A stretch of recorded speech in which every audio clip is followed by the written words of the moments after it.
Hey, it's Mimi. From Zolo Kitchen. This is for my sister-in-law Amanda. She's been asking me for this recipe for a long time, and we are going to make Caesar salad dressing. So, you already have your list of ingredients. I am going to make this with my immersion blender. If you do not have an immersion blender, you can do this in a regular blender, like a bullet or a regular blender. It doesn't really matter. Although, if you've got one of these things and you're like, what the hell do I do with it? Here we go. So, one thing about the immersion blender, if you're making things that are like sauces and such, is you want narrow and deep as opposed to a shallow dish. So I'm going to use a jar, a ball jar, and we are going to take our, I'm going to put about 3 cloves of garlic in here. 4. If you like garlic, you put more. If you don't like garlic, you don't have to put any more. And then I'm going to put about 2 tablespoons of capers. The capers are going to give it that, I don't know, salty, briny kind of flavor that you would, whoops, just dumped the juice in there. I didn't mean to do that. I mean, you probably could put the juice in, but I'm not going to. I'm just going to put capers in. So that's 2 tablespoons of capers, 2, 3, 4 cloves of garlic, and we're going to do 1/3 of a cup of lemon juice. I'm pretty sure that's not 1/3, so I'm just going to do a little bit more in here, and then I will certainly measure it out. I mean, the nice thing about dressings is you can mess around with them a little bit and add a little more or less of what you like. So that's 1/3 of a cup. And nutritional yeast. We're going to do about 1/4 of a cup. That's what's going to give it maybe the cheesiness that you would typically get in a Caesar, because usually there's some sort of like cheese in the salad itself. Now, the other option, obviously, if you are making a Caesar salad, is to hold on. Yeah. I'm going to do a 1/2 cup of walnuts. Is to put like grated cheese on the salad itself instead of in the dressing. But I would still recommend the nutritional yeast because it's really, really good.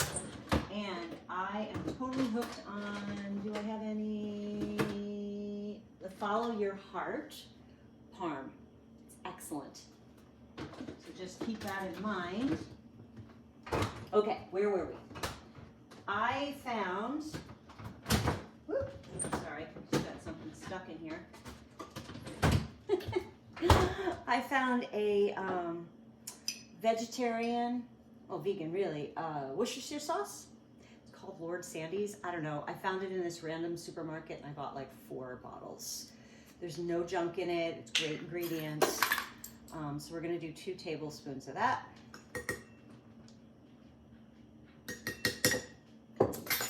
And I'm going to do like a teaspoon of Dijon.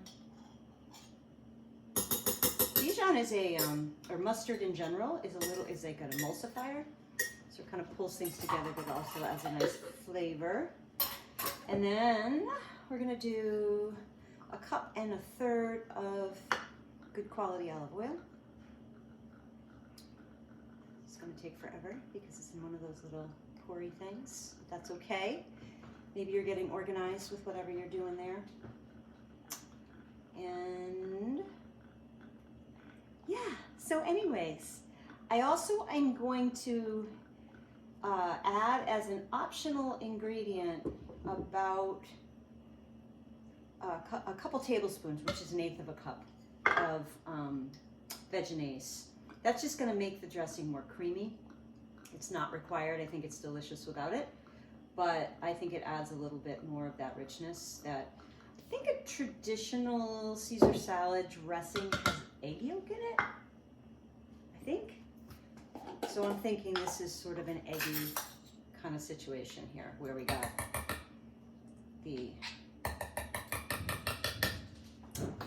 And then lastly, I'm gonna be, what's the word? There's a word for it, but I'm gonna put less salt than I think I should. Because I tend to have a very heavy hand with salt. I love salt, but if it gets too salty, it's really hard to unsalt it. So I just did like a teaspoon, but then you can always add more, right? All right, here we go. This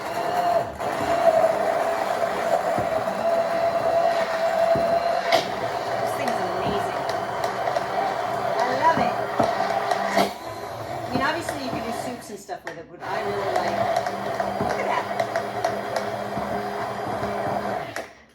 Done.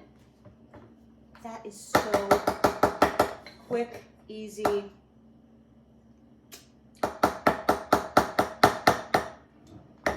More salt. I mean, I knew it would, but I just put another teaspoon in there. But I just wanted to make sure. How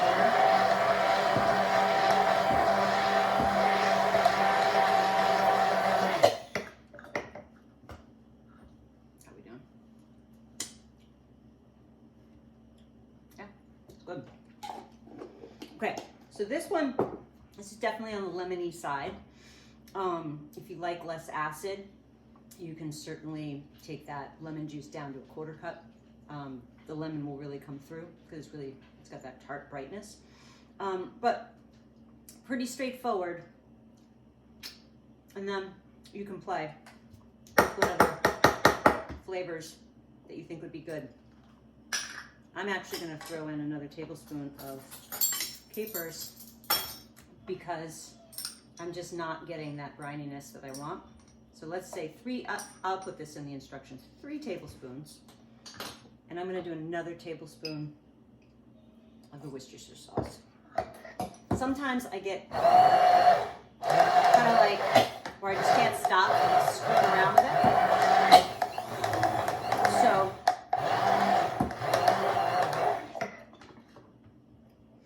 there's a point to which